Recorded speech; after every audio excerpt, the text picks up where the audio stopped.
Another quick modification that I did, because I keep my trailer in storage. I don't leave it at the house, so I don't have a source to keep it plugged in all the time.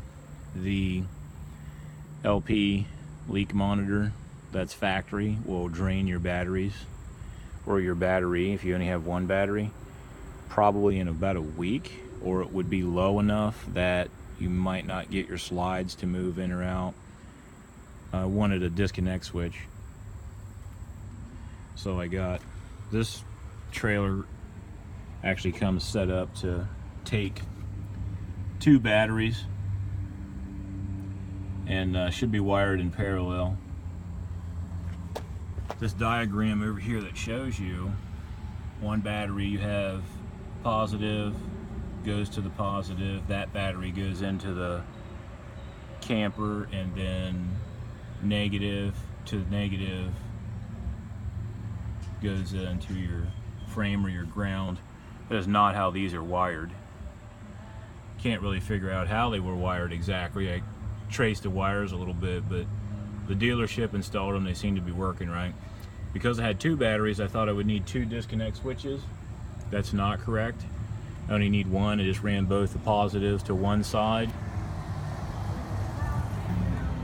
and then these are actually positives, not negatives, but when I went to the auto parts store, all they had were black ones. They didn't have red ones, so these are all hot wires. So there's two of them that go here to the same terminal inside, and then the other two on the opposite terminal. And you turn this, you can actually turn it further, pull it off.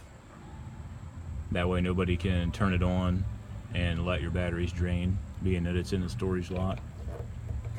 It's the regular off position. And then nothing, the jack won't work. The lights won't work inside. It kills the power entirely. And then you flip it back on.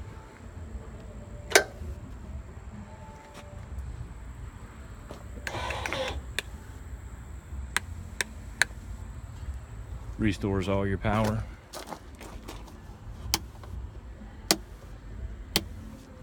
It's just a really good idea to not have to take the front cap off. This camper has a cap that covers up the bottles. It's annoying to have to take that off and reach in, get behind these bottles, and take your positive terminal off and hope that you're not touching your positive terminal and tap onto these tanks. There's propane in these tanks. So that's a much quick, safer way to do it.